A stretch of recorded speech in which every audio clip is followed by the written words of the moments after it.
सर्वमंगलमांगल्यं सर्वकल्याणकारकं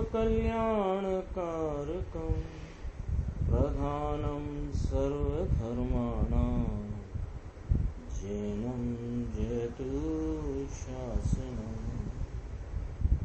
मैं नमो तीर्थनायक को, नमो ओंकार वाणी को, नमो उन कुंद प्रभु को जिन्होंने ओंकार धारण की। अहो उपकार जिनवर का, कुंद का दिव्य वाणी का, जिन कुंद ध्वनि दाता उन कहान स्वामी का। सर्वव्यापीक चिद्रूप स्वरूपाय परात्मने, सोपलब्धि प्रसिद्धाय ज्ञानानंदात्मने नमः। श्री प्रवचन सार जी परमागम ग्रंथ, इसके परिशिष्ट रूप से जो टीकाकार आचार्य अमृत चंद्र स्वामी ने 47 नय का अधिकार लिखा, उसमें 47 नय के द्वारा आत्मा जो अनंत धर्मात्मक है उसके 47 धर्मों की चर्चा की, मुख्य और एक एक धर्म को जानकर पूरी वस्तु जानने का यहाँ उन्होंने उपदेश दिया है। अपना चल रहा था 17वां नय विशेष नय, इसके पहले 16वां नय आया था सामान्य नय, और अभी अपनी कल स्वाध्याय चल रही थी विशेष नय पे। इसमें अपन जहाँ पढ़ रहे थे वहाँ लास्ट पैराग्राफ दोबारा से पढ़ते हैं और फिर अपनी चर्चा आगे चलेगी। 110 पेज है नय प्रज्ञापन PDF का। आत्मा अव्यापक है, कैसे पर्याय अपेक्षा से अथवा विशेष नय से आत्मा में ऐसा एक अव्यापकता का धर्म है। पर्याय अपेक्षा से आत्मा अव्यापक है, अर्थात उस काल वर्तती यानी वर्तमान वर्तती पर्याय को ही वह प्राप्त करता है, और वह आत्मा एक के पश्चात एक पर्याय को प्राप्त होता है। तो यही अपने सामने स्पष्ट होती है बात कि सामान्य नय से कहो या द्रव्य अपेक्षा कहो, यह आत्मा द्रव्य अपेक्षा से अपनी 3 काल की समस्त पर्यायों में व्यापक होने वाला है। ऐसा धर्म भी आत्मा में है। क्या धर्म? व्यापकता का धर्म। कैसी व्यापकता? कि अपनी 3 काल की पर्यायों में वह आत्मा व्यापक हो, ऐसे व्यापकता रूप सामान्य धर्म उसमें मौजूद है। और वे पर्याय जो 3 काल की हैं, जिनमें यह आत्मा सभी पर्यायों में व्याप्त होने के धर्म वाला है, वे पर्याय जिस काल में जो वर्तती है वह आत्मा उस पर्याय को ही प्राप्त करता है, और एक के बाद एक, एक के पश्चात एक, ऐसे क्रम से अनुसरण क्रम से होती हुई पर्याय को वह आत्मा प्राप्त करता है। तो वो जो एक पर्याय में आत्मा जो देखा वह अन्य पर्याय में अव्यापक है। जैसे अपने उदाहरण आया था, मोती की माला में जो धागा रहा है वह सब ही मोती में व्यापक है, और एक मोती दूसरे मोती में अव्यापक है, माने व्यापक नहीं है। इस प्रकार आत्मा सामान्य नय से सामान्य धर्म वाला, अर्थात यह आत्मा अपनी 3 काल की सभी पर्यायों में व्यापक हो, ऐसा इसका धर्म है, स्वभाव है, अनादि अनंत ऐसा धर्म। और अपनी एक पर्याय को जिसको वह प्राप्त हुआ है, उसके अलावा दूसरी पर्याय में वह अव्यापक है, यह भी एक आत्मा का धर्म है। अपन पढ़ रहे हैं, देखो, आत्मा अव्यापक है, अर्थात उस काल वर्तती पर्याय को ही वह प्राप्त करता है, वह एक के पश्चात एक पर्याय को प्राप्त होता है, एक साथ समस्त पर्यायों को प्राप्त नहीं होता। ऐसा अव्यापकपना भी आत्मा का एक धर्म है, और ये धर्म वह त्रिकाल है। पर्याय जो वर्तमान वर्तती है वह एक समय की है, और एक समय की पर्याय अन्य पर्याय में व्यापक नहीं होती। ऐसी अव्यापकता का धर्म त्रिकाल आत्मा में है। देखो गुरुदेव श्री अपने को बताएंगे, अव्यापकपना पर्याय अपेक्षा से है, तथापि वह धर्म तो आत्म द्रव्य का है, इसलिए पर्याय का व्यय हो जाने पर भी आत्मा के अव्यापक धर्म का नाश नहीं होता। यानी आत्मा में जो अव्यापकता का धर्म है, इसको दूसरे शब्दों में समझो कि पर्याय अपेक्षा से यह आत्मा, एक पर्याय वाला आत्मा वह अन्य पर्याय में अव्यापक है, ऐसा धर्म आत्मा में त्रिकाल है, और वो व्यापक बना एक एक समय का है। तो पर्याय का व्यय हो जाने पर भी आत्मा के अव्यापक धर्म का नाश नहीं होता। दूसरे क्षण की पर्याय में ही आत्मा व्याप्त होता है। अगला क्षण आया तो अगले क्षण में जो अगली वर्तमान पर्याय है उसमें ही आत्मा व्याप्त होता है। इस प्रकार उसका अव्यापक धर्म अक्षुण्णपने तीन काल चलता ही रहता है। विशेष रूप से देखने पर उस समय की पर्याय में आत्मा व्याप्त होता है, और सामान्य रूप से देखने पर वह अपनी त्रैकालिक पर्यायों में व्यापक है। ये अपने दो नए आए ना, सामान्य नए और विशेष नए। तो सामान्य नए से यह आत्मा अपनी त्रैकालिक पर्यायों में व्यापक है, और विशेष नए से अथवा के पर्याय अपेक्षा से यह आत्मा अपनी उस समय की पर्याय में व्याप्त होता है। इसका अर्थ क्या निकला कि आत्मा अपनी वर्तमान पर्याय में व्यापक होता है, उस समय वह अन्य पर्याय में व्यापक नहीं होता, और वही आत्मा तीन काल की पर्यायों में व्यापकता वाला है। इसमें अर्थ यह निकला कि कोई आत्मा, कोई अन्य इसकी पर्याय में व्यापक नहीं होता, कोई अन्य इसकी पर्याय में व्यापक नहीं, ये स्वयं ही अपनी वर्तती पर्याय में व्यापता है, और उस समय अन्य पर्याय में नहीं व्यापता है, और यह आत्मा तीनों कालवर्ती अपनी पर्यायों में व्यापक होने वाला है। ये सारा विषय अपने सामने एक साथ आ गया। अभी देखो अपनी आगे चर्चा चलती है। यहाँ तक तो अपना कल वाले विषय का ही थोड़ा रिवीजन था। अभी देखते हैं। देखो, अज्ञानी लोग किसी ईश्वर को सर्व पदार्थों में व्यापक मानते हैं, सो यह तो भ्रमणा है। अज्ञानी लोग किसी ईश्वर को सर्व पदार्थों में व्यापक मानते हैं, वह तो भ्रमणा है। यहाँ तो कहते हैं कि चैतन्य परमेश्वर समान तेरा आत्मा ही तेरी समस्त पर्यायों में व्यापक है। मेरी पर्यायों में कौन व्यापक है कि मैं, अन्य की पर्याय में कौन व्यापक है कि जो उसकी पर्याय है उसमें वह व्यापक है। इसके अतिरिक्त आत्मा में अन्य कोई व्यापक नहीं होता, न आत्मा अन्य किसी में व्याप्त होता है। ये सिद्ध हुआ ना, सामान्य नय और विशेष नय से इतनी बात सिद्ध हुई कि सामान्य नय से यह आत्मा अपनी तीन काल की पर्यायों में व्याप्त होने वाले धर्म वाला है, और यही आत्मा विशेष नय से देखो तो अपनी वर्तमान पर्याय में व्यापक है, अन्य पर्याय में उसमें अव्यापकपना है उस समय।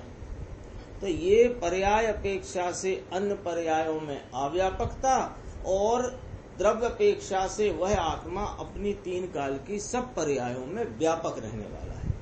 इसमें से क्या बात निकल आई कि जो अनादि से या किसी जीव को अभी वर्तमान में ऐसी भ्रमणा हो कि कोई ईश्वर है जो सर्व पदार्थों में व्याप रहा है, है ना, कहते कण कण में भगवान है, पत्ते पत्ते में ईश्वर है। ये भ्रमणा की बात है। पत्ते पत्ते की पर्याय में उसका द्रव्य व्यापक है। पत्ता की पर्याय माने परमाणु की पर्याय। तो परमाणु की जो पत्ता है तो कोई हरे रंग का परिणमन है, फिर वो धीरे धीरे पीले रंग का परिणमन आगे की पर्यायों में हुआ। तो हरे वर्ण का पीले वर्ण का परिणमन में परमाणु व्यापता है, ईश्वर ईश्वर कोई नहीं व्यापता। लेकिन यहाँ अपनी चर्चा तो आत्मा की चलती है। तो आत्मा में, मेरी आत्मा की पर्यायों में मैं ही व्यापता हूँ।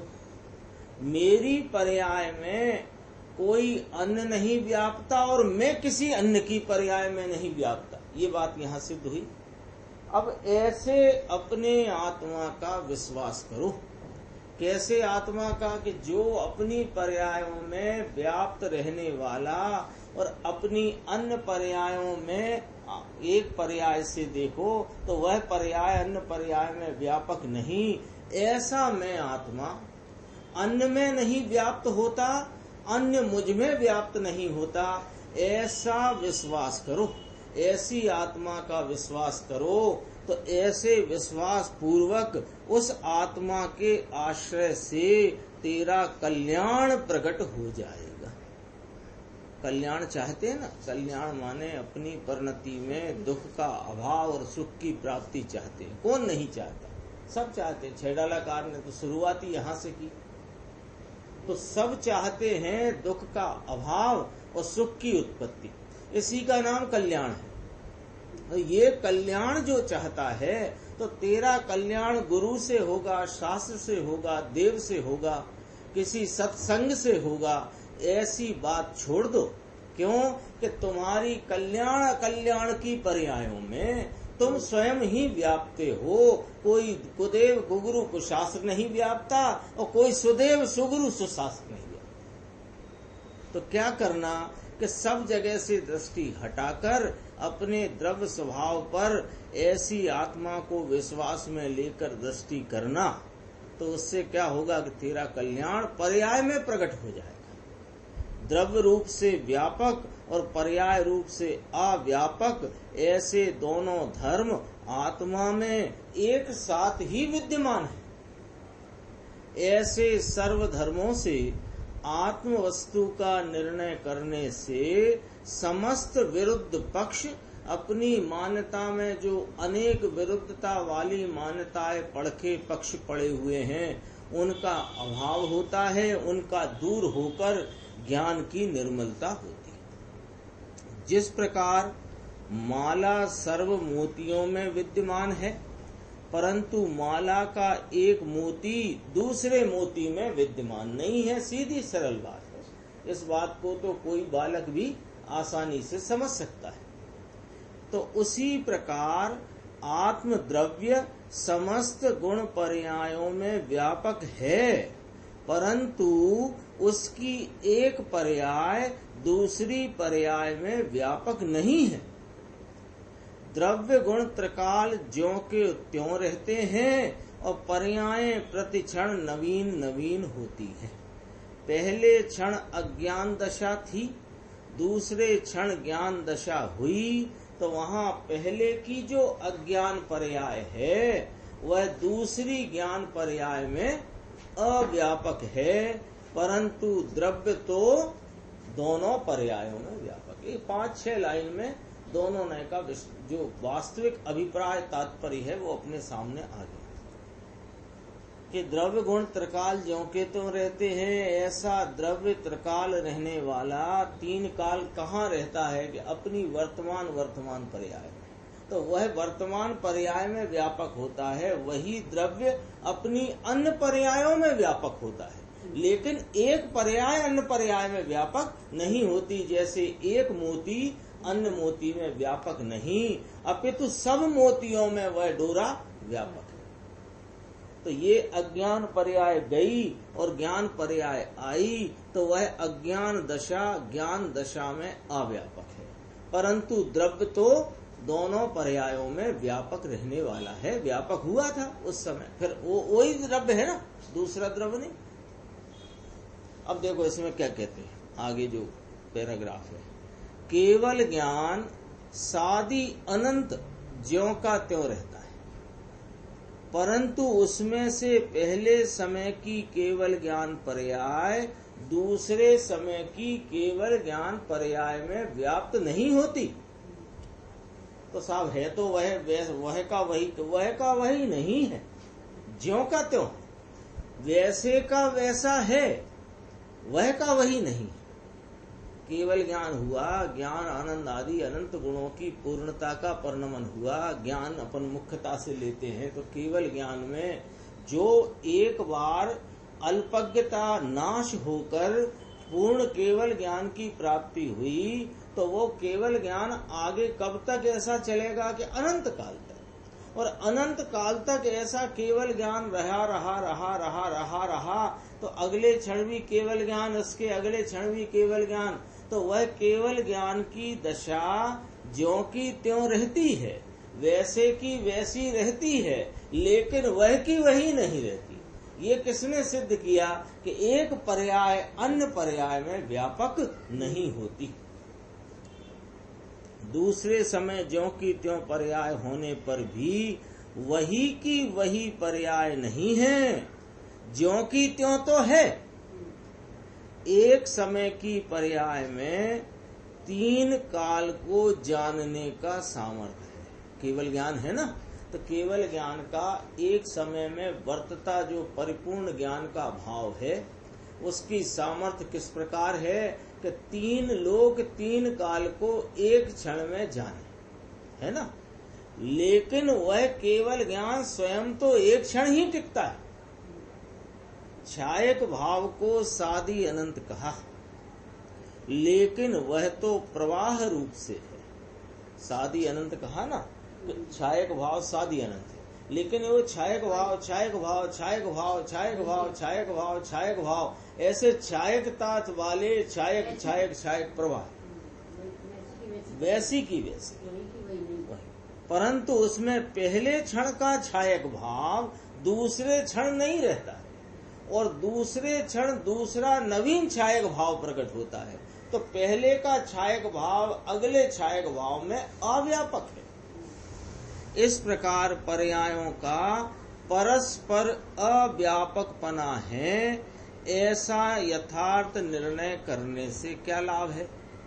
आप तो सुना रहे हो, 2 दिन से गुरुदेव श्री आचार्य भगवान लिख गए, गुरुदेव श्री ने खुलासा किया, अपन भी उस पर स्वाध्याय करके परस्पर चर्चा कर रहे हैं, लेकिन इसका लाभ क्या। तो गुरुदेव श्री एक लाइन में फरमाते हैं, ऐसा यथार्थ निर्णय करने से पर्याय के आश्रय की बुद्धि छूटकर द्रव्य सन्मुख बुद्धि होने से तेरा अनादि का बाधक भाव मिटता है, और वह सादी शांत साधक भाव प्रकट होता है। साधक भाव सादी शांत है। चैतन्य मूर्ति आत्मा अनंत धर्मों से महिमावंत है। ऐसे अनंत धर्मों से महिमावंत कैसा, कोई भाई साहब आपके पहचान के हैं तो आप उनकी महिमा कैसे करते हो कि बम्बई में उनकी 3 कोठियां हैं, 6 फ्लैट हैं, अहमदाबाद में 2 कोठी हैं, दिल्ली में 4 कोठी हैं, उनके इतना है, उनकी बच्चे की शादी में ऐसा ऐसा हुआ, आप ऐसे उनके ये क्या कर रहे हो, आप उस व्यक्ति की महिमा कर। तो ऐसे अनंत धर्म इस आत्मा में त्रिकाल विद्यमान हाजरा हुजूर हैं, उसकी यहाँ पर आचार्य परमात्मा ज्ञानी धर्मात्मा महिमा बता रहे हैं। लेकिन हमारी दृष्टि बाह्य वैभव पर तो है, अंतरंग वैभव पर न होने से इसकी महिमा बताने पर भी इसको महिमा नहीं आती। लेकिन क्या तेरे को महिमा नहीं आती इसलिए ये महिमावंत ना रहा? ये तो अनादि अनंत महिमावंत पदार्थ है, जिसे अपना अपूर्व आत्महित प्रकट करना हो। लो भैया पूछ रहे हैं अपन से अभी गुरुदेव श्री पूछते हैं कि भाई जो पूर्व में तुमने आत्महित कभी नहीं किया, यदि तुम अपना अपूर्व आत्महित प्रकट करना चाहते हो तो आ जाओ हमारे पास, हम सुनाते हैं तुम्हें। कि जिसे अपना अपूर्व आत्महित प्रकट करना हो उसे आत्मा के स्वभाव को यथावत समझना चाहिए। तो थोड़ा दया दान करना चाहिए, थोड़ी भक्ति पूजा करना चाहिए, थोड़ा व्रत उपवास करना चाहिए कि नहीं, वो जो होता है उसे होने दे और नहीं होता हो तो न होने दे। दया दान व्रत भक्ति उपवास खाना कमाना भोगना, ये जो परिणाम है शुभ अशुभ वे जहाँ होते हैं यानी जब होते हैं उन्हें होने दे, उनकी चिंता छोड़। यह आत्मा का मूल स्वभाव वास्तविक स्वभाव क्या है, सर्वज्ञ परमात्मा ने कैसा देखा है, फिर कैसा जाना है, फिर कैसा देखा जैसा जाना वैसा कहा है, और फिर गणधर परमात्मा ने वही हमसे कहा है। तो उस स्वभाव को उनके द्वारा स्वभाव को जान, शास्त्रों को न जान। आत्म स्वभाव को एकदम 4-5 लाइन स्पष्ट है, इसमें जितना कचरा हो पुराना निकल सकता है। क्या कचरा कि पहले पात्रता के लिए ये तो करना चाहिए, पहले अपने में पात्रता तो प्रकट करो। तो कह रहे पात्रता क्या है कि यदि तूने इतना ठान लिया है कि मुझे अपना आत्महित करना है, बस यही पात्रता है और कोई पात्रता नहीं। और ये पात्रता न जगी अंदर आत्महित करने की, और तेरी बुद्धि इसमें लगी कि मनुष्य आयु कैसे प्राप्त होती है और देवायु कैसे प्राप्त होती है और नरक निगोद की आयु कैसे प्राप्त होती है। तो नरक निगोद की आयु से बचना हो तो क्या करना, मनुष्य आदि के प्रवर्तन, मनुष्य आदि की आयु प्राप्त करने के लिए क्या करना, ये तेरी बुद्धि चलती है। तो अभी तेरे पात्रता नहीं, अभी देवगति कैसे मिले, नरक से कैसे बचे, त्रियंच में न जाना पड़े, ये सब तुम्हारा अभी चिंतन और विचार और जिज्ञासा और ये सब चलता हो तो कहते हैं ये पात्रता नहीं है। पात्रता है कि आत्महित प्रकट करना हो, यदि यही पात्रता है। तो इस पात्र जीव को क्या करना कि इस आत्मा के स्वभाव को यथावत माने जैसा केवली ने देखा जाना कहा, गणधर परमात्मा ने उसी बात को आगे स्वयं अनुभव किया और कहा, और अनेक आचार्य परंपरा में वह बात इस आत्मा के स्वभाव की, मूल स्वभाव की आई। ज्ञानी धर्मात्मा पूज्य गुरुदेव श्री बताते हैं, उनके द्वारा अपनी आत्मा को समझना, उपदेश न समझना। तो अब अगला बिंदु है इसमें, देखो, आत्म स्वभाव को यथावत समझे बिना उसकी महिमा नहीं आती, क्योंकि आत्मा के स्वभाव को समझेगा नहीं। मनुष्य आयु इससे बनती है, देवायु उससे बनती है, तो काय की महिमा आएगी? वो देवायु वाले परिणामों की महिमा, क्योंकि तुझे उन परिणामों की महिमा आती है और उन परिणामों के फल की महिमा आती है, तो आत्मा की महिमा रह जाती है।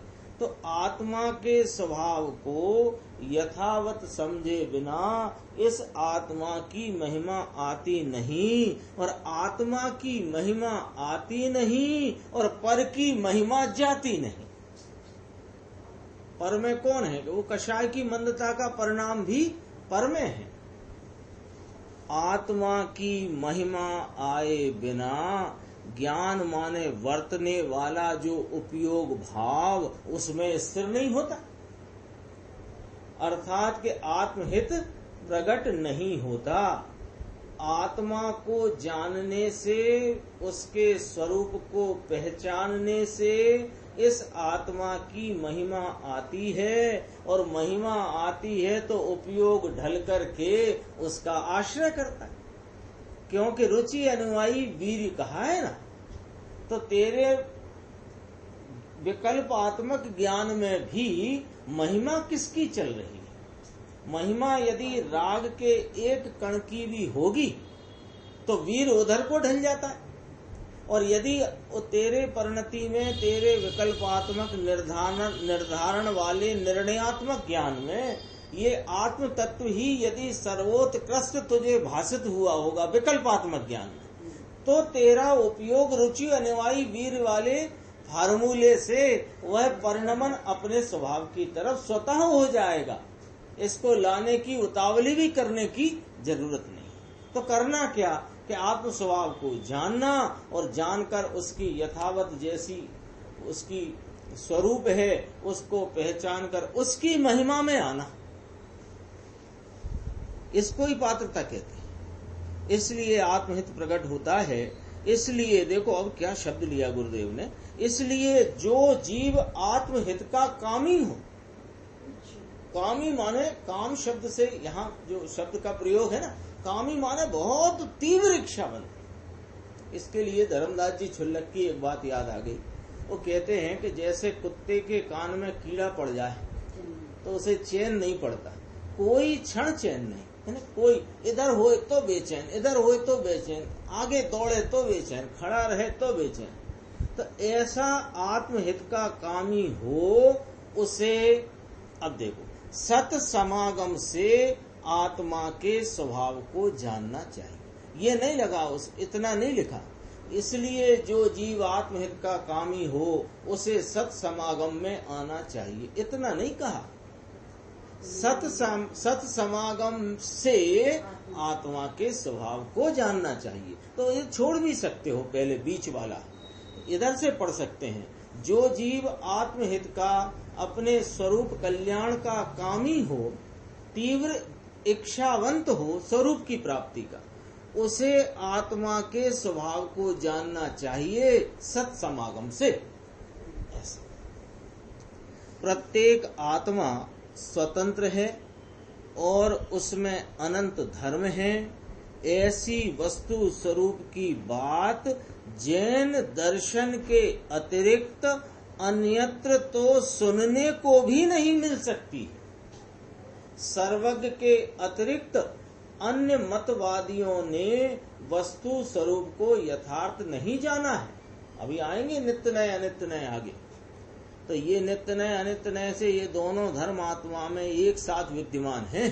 तो उस वह आत्मा नित्य रहता हुआ अनित्य है और अनित्य रहता हुआ नित्य है। ऐसा जिसने नहीं जाना वो अन्य मतांतर वाले यथार्थ स्वरूप को नहीं जानते हैं, परंतु अपनी अपनी कल्पना अनुसार उसकी कल्पना कर ली है।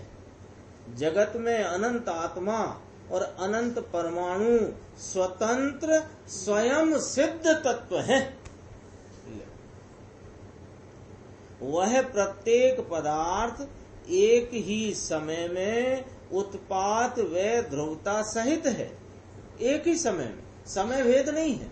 उत्पाद व ध्रुवता में समय भेद नहीं है।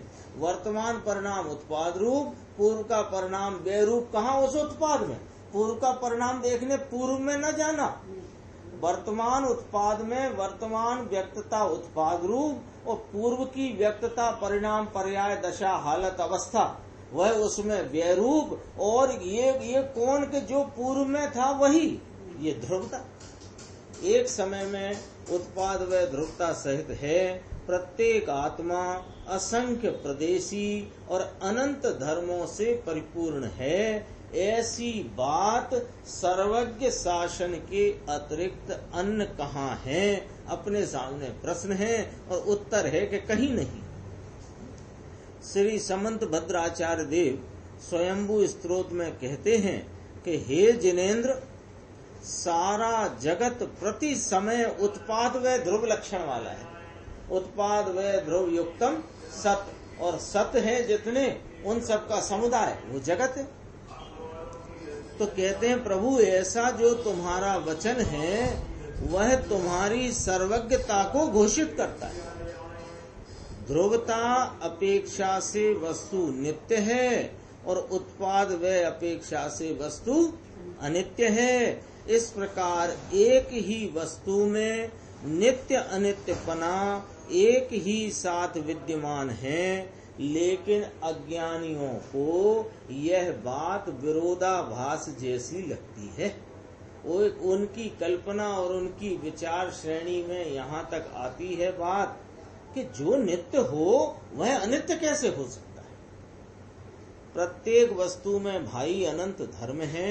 ये अनंत धर्म एक साथ वस्तु में त्रिकाल रहे हुए हैं, ये बात अज्ञानियों की समझ में नहीं आती। परंतु द्रव्य रूप से जो वस्तु नित्य है वही वस्तु पर्याय रूप से अनित्य है।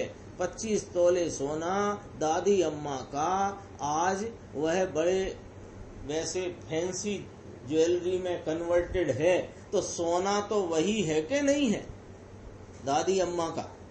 और अभी बच्ची के हाथ में ऐसे वो क्या ब्रेसलेट ये जो कुछ भी है वो सब फैंसी डिजाइन के, पहले तो ऐसा ठुका ठुकाया था दादी अम्मा के जमाने का। तो दादी अम्मा के जमाने में जो ऐसी ठुकी ठुकाई सी मोटी मोटी चूड़ियां थी, वे अब बड़ी सजावटी ब्रेसलेट में हैं, तो वो उसका पर्याय का अनित्यपना है।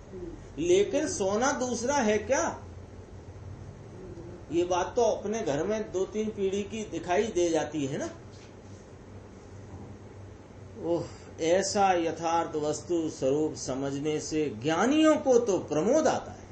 ज्ञानियों को अंदर में ऐसा हर्ष लगता है कि ओहो क्या वस्तु का स्वरूप महाराज, और आपने बता दिया और हमने जान ली। हाँ, ऐसी अपूर्व बात हमने पहले कभी नहीं सुनी थी। ये अपना सामान्य नय के पश्चात विषय नय का प्रकरण पूरा हुआ। उसकी चर्चा खूब हो चुकी है, सबने सुनकर के बराबर वह ख्याल में होगी। अब इसमें एक थोड़ा गुरुदेव ने विशेष बिंदु लिया। नयों के प्रकरण में ही बात करते करते ये थोड़ा 2 पेज का प्रकरण है, ये अपन देखते हैं। ये अत्यंत गंभीर प्रकरण है। देखो इसकी हेडिंग, मिथ्या ज्ञान का विषय जगत में नहीं है, अर्थात मिथ्या ज्ञान निरर्थक है। थोड़ा पहले इसकी हेडिंग ही समझना पड़ेगी, उसकी तो खुलासा आएगी। नहीं मिला आपको? नहीं मिलता है, आगे देखना। अगला नया आ गया, चलिए मैं पढ़ूंगा तो देखना, हेडिंग ना डाली होगी उसमें। हाँ, मिथ्या ज्ञान का विषय जगत में, ये पॉइंट समझ लेना तो पूरा आगे का प्रकरण एकदम पानी पानी हो जाएगा। मिथ्या ज्ञान का विषय जगत में नहीं, मिथ्या ज्ञान का विषय। ठीक है, तो मिथ्या ज्ञान क्या होता है और सम्यक ज्ञान क्या होता है? कि मिथ्या ज्ञान वह होता है कि जो वस्तु का स्वरूप है नहीं वैसा जानना, इसका नाम मिथ्या ज्ञान है। और जैसा वस्तु का स्वरूप है वैसा जानना, इसका नाम सम्यक ज्ञान है। इसमें किसी को कोई तकलीफ, एकदम यह तो सीधी सच्ची सरल बात है कि जैसे खरगोश के सर पर सींग नहीं होते, और जो खरगोश के सर पर सींग जानता है उसे कौन सा ज्ञान कहना है? अभी तो बाहर की बात करते हैं समझने के लिए। मिथ्या ज्ञान कहना, आकाश में फूल नहीं होते और कोई यूं जाने कि आकाश बड़े सुंदर फूलों से आच्छादित है, अथवा यह आकाश के ऐसे सुंदर सुंदर फूल हैं, तो ये मिथ्या ज्ञान है कि सम्यक ज्ञान? तो क्यों है मिथ्या ज्ञान? कि ऐसा विषय ही नहीं है भाई। वहां आकाश में फूल नामक विषय, आकाश में फूल होने रूप विषय है क्या? नहीं है, तो वह मिथ्या ज्ञान हुआ। खरगोश के सर पर सींग है क्या? नहीं है। इस प्रकार यहाँ कहते हैं कि मिथ्या ज्ञान का विषय जगत में नहीं है, क्योंकि मिथ्या ज्ञान कहते ही उसे हैं कि जो वस्तु का स्वरूप है नहीं वैसा जाने, तो वो है ही नहीं ना। ये आत्मा राग स्वरूप है ऐसा जानना मिथ्या ज्ञान है, क्योंकि आत्मा राग स्वरूप है ही नहीं, वीतराग स्वरूप। जब यह आत्मा रागादि भाव से परिणमित है तब भी ये आत्मा राग रूप नहीं है। राग राग रूप है, आत्मा आत्मा रूप है।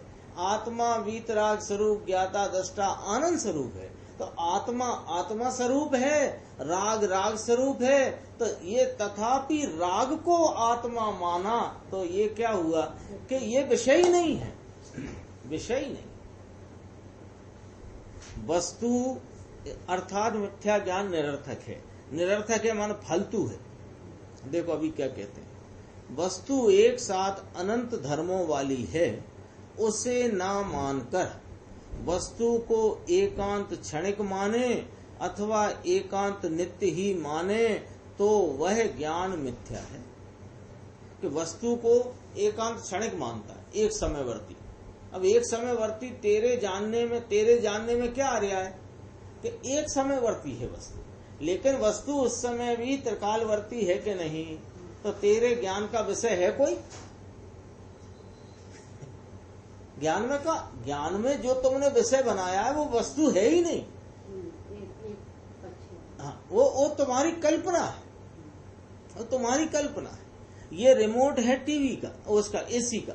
एसी के रिमोट को मैंने टीवी का रिमोट जान लिया, तो मैंने टीवी का रिमोट जाना है एसी के रिमोट को, तो एसी के रिमोट को टीवी का रिमोट जानना मिथ्या ज्ञान के सम्यक ज्ञान। तो मिथ्या ज्ञान क्यों है ये? क्योंकि ये विषय ही नहीं है, वो टीवी का रिमोट है ही नहीं, उसे टीवी का रिमोट जाना, तो ये विषय कहाँ है? तो मिथ्या ज्ञान का विषय झूठा है ही नहीं। झूठा माने है ही नहीं, विषय ही नहीं। तो वस्तु को एकांत क्षणिक मानने वाला है, तो एकांत क्षणिक जो जान रहा है वो वस्तु को एकांत क्षणिक रूप है ऐसी जानता, तो वस्तु एकांत क्षणिक रूप है ही नहीं, तो तेरा जो विषय है वो है ही नहीं। आगे कहा एकांत नित्य ही माने तो वह ज्ञान मिथ्या है। गुरुदेव खुलासा करते हैं, और उस मिथ्या ज्ञान के विषयभूत कोई वस्तु जगत में है नहीं। जिस ज्ञान के अभिप्राय अनुसार वस्तु जगत में नहीं हो उसे मिथ्या ज्ञान कहते हैं। बहुत अद्भुत व्याख्या है ये, ऐसा कभी अपने विचार में भी न लिया होगा। अपन ये तो विचार में लेते हैं कि राग रूप आत्मा को मानता है, आत्मा को क्षणिक मानता है, आत्मा को कूटस्थ मानता है सर्वथा, ये तेरा मिथ्या ज्ञान है। लेकिन कभी ये विचार किया कि ये जो ज्ञान के परिणाम में मैंने आत्मा को सर्वथा कूटस्थ माना अथवा राग वाला माना, ये विषय है कि नहीं? अरे ये विषय नहीं है, इसलिए तेरा ज्ञान मिथ्या। ये विषय है नहीं और फिर भी तू उस विषय जो है नहीं उसे जानता, तेरा जो परिणाम है वो मिथ्या ज्ञान है, क्योंकि वो विषय नहीं है।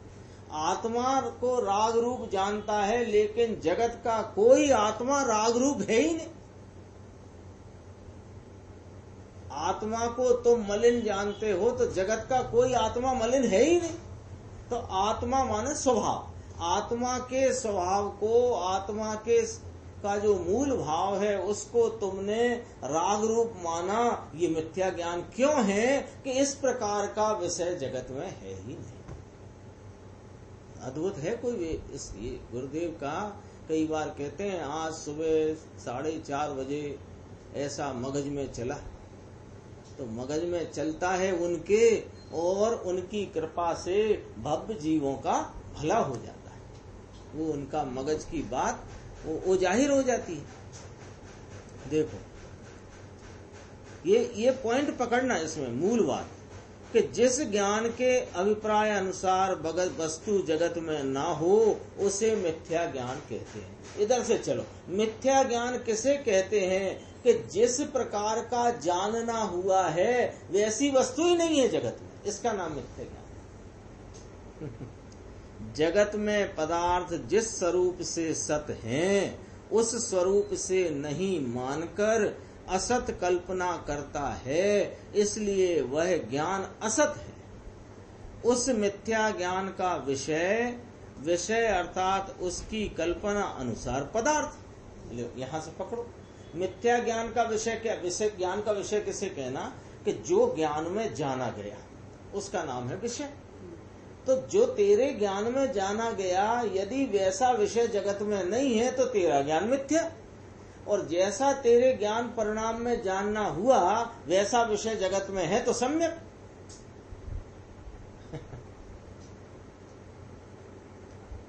दर्पण होता है, दर्पण अच्छे भी होते हैं, सस्ते भी होते हैं। सस्ते दर्पण आते हैं, तो कभी दर्पण की दुकान पे चले गए तो वहां सस्ते दर्पण की दुकान थी फुटपाथ वाली, वहां पे अपन दर्पण देखने लगे। तो वहां गए तो मैंने मेरा ही चेहरा एकदम ऐसा फूला हुआ सा इतना, और कद मेरा छोटा था, ऐसा वहां दिखा। तो वहां जो दिख रहा है वह गलत दिख रहा है कि सच्चा दिख रहा है? गलत क्यों दिख रहा है? दिख तो रहा है, प्रतिबिंब तो हुआ है, लेकिन वह प्रतिबिंब सच्चा कि झूठा? झूठा। क्यों? कि जैसा वहां दिख रहा है वैसा मैं हूं ही नहीं। यदि मैं वैसा जैसा हूं वैसा वहां दिखूं तो वो सम्यक। ऐसे कहते हैं कि तेरे ज्ञान में जो विषय बना, विषय बना माने जानने में आया, वैसा यदि पदार्थ इस जगत में नहीं तो तेरा ज्ञान मिथ्या।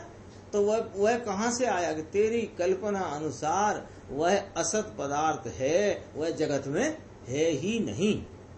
जगत में मिथ्या ज्ञान है परंतु उसका ज्ञेय नहीं है। क्या शैली है गुरुदेव श्री की, क्या अद्भुत बात है। देखो, विचार करो, मिथ्या ज्ञान तो है। मिथ्या ज्ञान कौन है?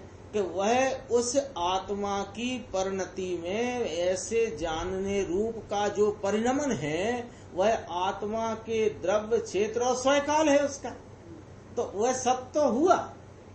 मिथ्या ज्ञान उसका, मिथ्या ज्ञान माने जैसा विषय नहीं है ऐसा जानता परिणमन, वो स्वकाल तो है आत्मा का। तो स्वकाल आत्मा का होने से वह सत हुआ कि न हुआ? तो मिथ्या ज्ञान तो सत है, लेकिन ऐसा ज्ञेय जगत में सत नहीं। वस्तु ऐसी नहीं, ज्ञेय नहीं है उसका। देखो क्या कहा, जगत में मिथ्या ज्ञान है परंतु उसका ज्ञेय वस्तु है ही नहीं जगत। अनादि से इस जीव ने अपनी उपयोग दशा में राग को आत्मा माना, शरीर को आत्मा माना। तो शरीर आत्मा था ही कब? तो शरीर आत्मा था ही नहीं, तो इसके ज्ञान परिणाम का ज्ञान क्या है? शरीर आत्मा है। और क्या शरीर आत्मा है? तो ये ज्ञेय रहा इसका ज्ञान का। तो ज्ञान तो है पर उसके ज्ञान का ज्ञेय जगत में नहीं है। कोई अद्भुत बात निकाल के लाए हैं। देखो गुरुदेव श्री, क्या हो सारा जगत सम्यक ज्ञान का ही विषय है। यदि ज्ञान के अनुसार वस्तु का स्वरूप हो तो वह ज्ञान मिथ्या नहीं कहलाता, अथवा वस्तु का जैसा स्वरूप है वैसा जानना वह मिथ्या नहीं कहलाता। परंतु जिस ज्ञान के अनुसार वस्तु का स्वरूप नहीं हो, उस ज्ञान को, उस जानने रूपी भाव को क्या कहते हैं? मिथ्या कहते हैं। अर्थात मिथ्या ज्ञान का विषय ही जगत में नहीं है। ये पहले बात समझ लेना। उदाहरण तो अभियाल गुरुदेव देंगे और अपने को एकदम पतली होकर के वह बात गले के नीचे उतर जाएगी, लेकिन उतारना क्या है ये तो समझ लो।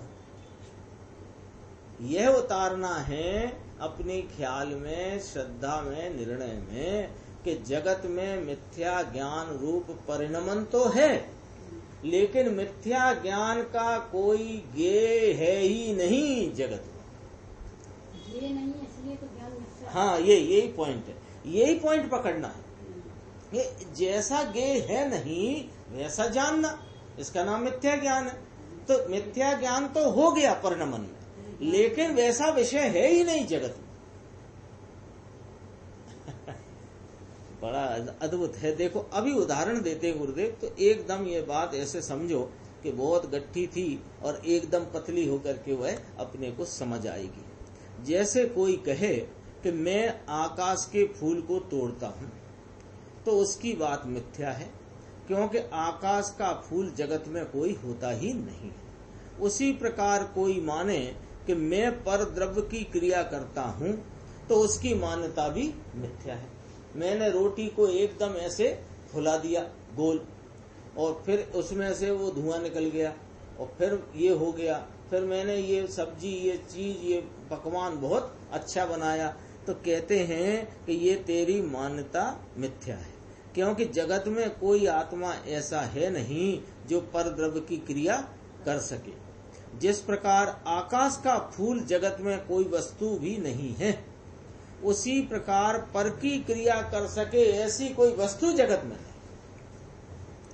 इसलिए मैं पर का कुछ कर सकता हूं, ऐसी मिथ्या मान्यता का विषय जगत में नहीं। मान्यता है, ऐसा जानपना है तेरे जानने के परिणाम में यह है कि भाई साहब ये बेंच किसी से, ये टेबल सरक नहीं रही थी, मैं आया, मैंने एकदम जो जोर लगाया और फिर देखो सरक गई। ये सरकी है उसके अपने परिणाम से, तेरे से नहीं सरकी। तो मैंने सरकाई, यह जानना मिथ्या हुआ कि सबने कहा मिथ्या हुआ। क्यों कि सरकाई तूने है ही नहीं, ऐसा विषय ही नहीं जगत में। सरकी है, वो सरकी उसकी अपनी परिणमन योग्यता से है, तो उसकी परिणमन योग्यता से सरकना सत है, और मैंने सरकाई यह बात असत है, और ऐसा तेरा जानना सत है, इसलिए इस जानने का नाम मिथ्या। सत नाम वो वस्तु है, मिथ्या ज्ञान, मिथ्या मान्यता। देखो, ऐसी मिथ्या मान्यता का विषय इस जगत में नहीं है।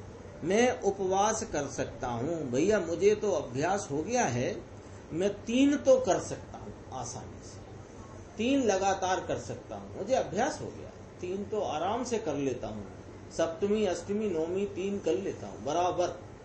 अरे भाई तू उपवास कर लेता है तो वह अन्य आदि भोजन पदार्थ वह इधर नहीं आए, ये उनकी परिणमन क्रिया है, और मैंने किया ये तेने जाना और ऐसा माना, ऐसी मिथ्या मान्यता तो है, लेकिन इस मिथ्या मान्यता का विषय जगत में बताओ कोई है? वह मिथ्या मान्यता जो पर में निरर्थक है और आत्मा में अनर्थकारी है। लो क्या शब्द डाला है, तेरी मिथ्या मान्यता पर वस्तु में निरर्थक है, क्योंकि तेरा उस पर वस्तु में कुछ है नहीं, तुम उसके परिणमन के एक भाव को करते नहीं, तो वह निरर्थक है, और आत्मा में अनर्थकारी, क्योंकि ऐसी मिथ्या मान्यता ही आत्मा के लिए अनर्थ रूप भाव है।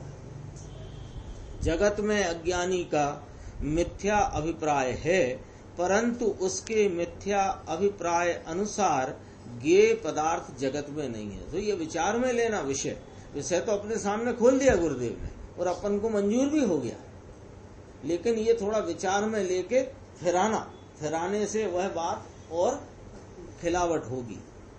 कोई ऐसा मानते हैं कि जगत में एक सर्वव्यापक आत्मा ही है और दूसरा सब सर्वथा भ्रम है, तो इसका ज्ञान मिथ्या है।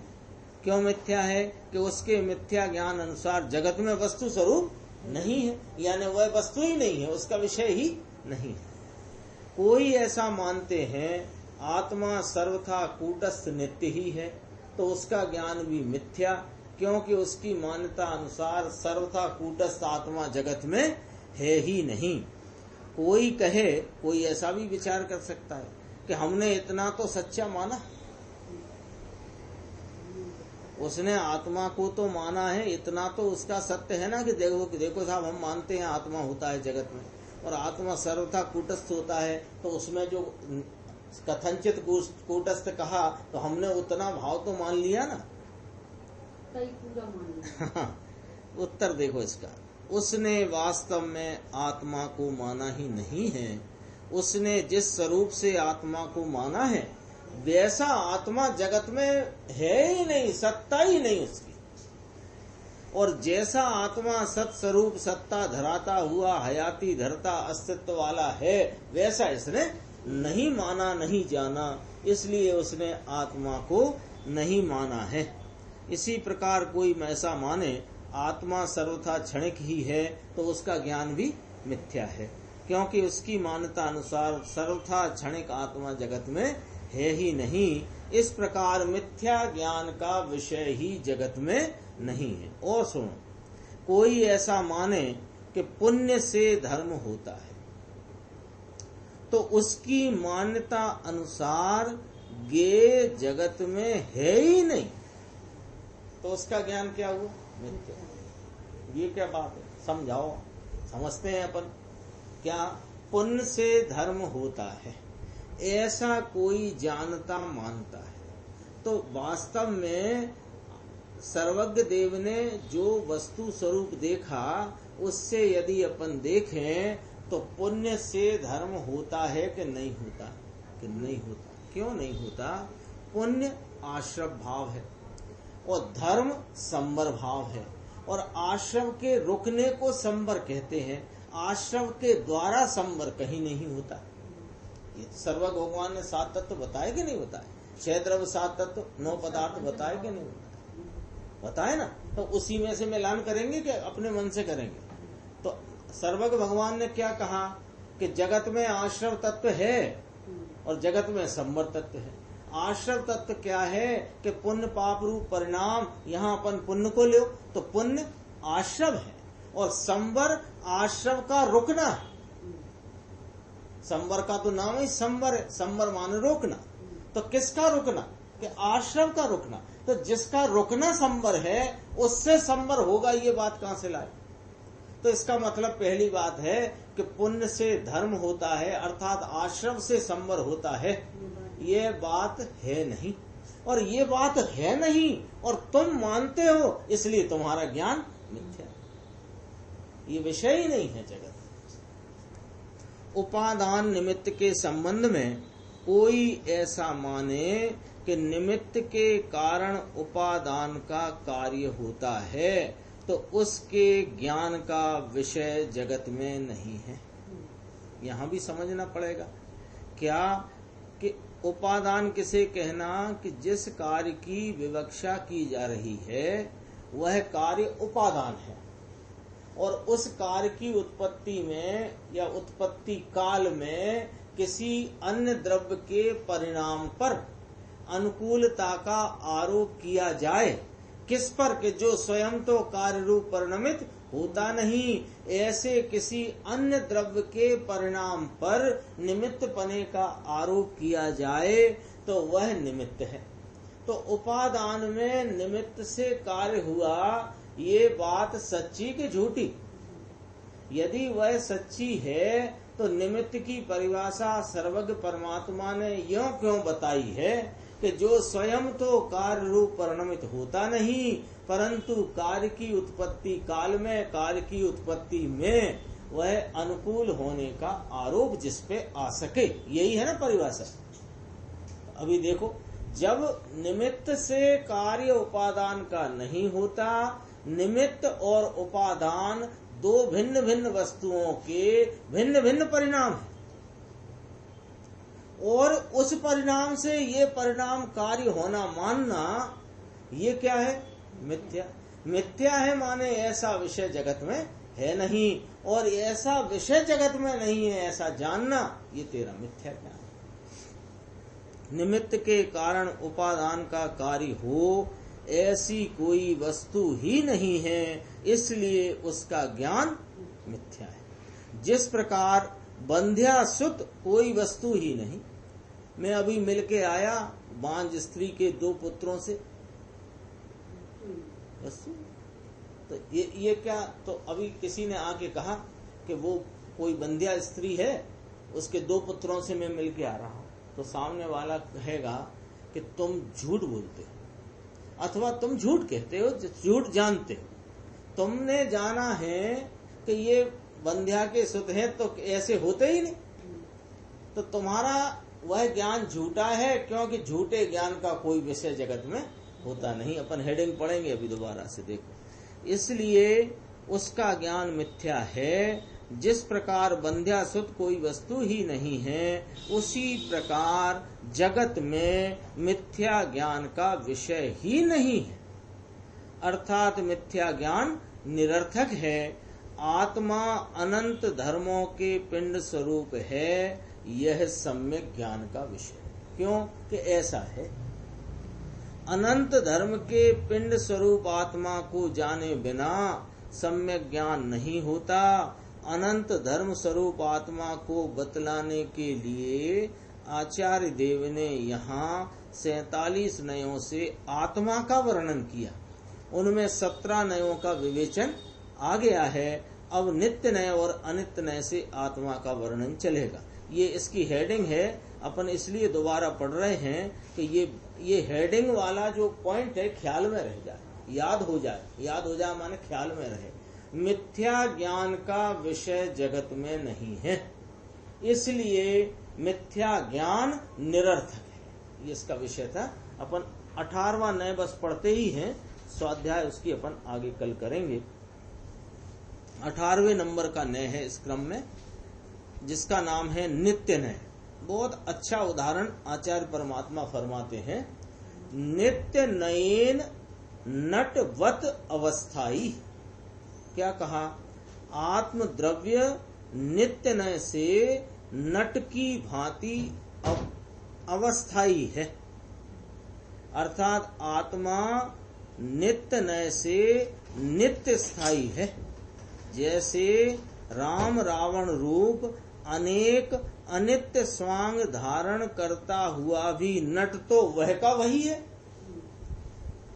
रामलीला होती है ना, नट माने वो कलाकार पात्र, वो क्या करे कि वह आज उसने राम का पार्ट अदा किया और अगले दिन उसने भरत का कर दिया और किसी दिन रावण का हो गया, तो वह राम के रोल में, भरत के रोल में और रावण के रोल में वही गिरजा शंकर है कि नहीं?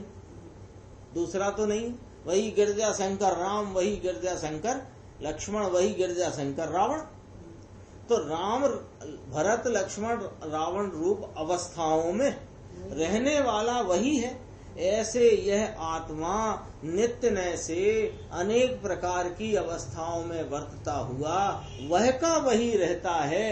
यह नित्य नय, ये नित्य नामक धर्म आत्मा में। तो आत्मा नित्य धर्म से सदा हर अवस्था में नित्य रहने वाला है, वह का वही रहने वाला है। ये चर्चा अपनी नित्य नय की आगे चलेगी। अभी अपनी समय हो चुका है। निज निधि निज में बताई, यह अनंत उपकार है, उसके लिए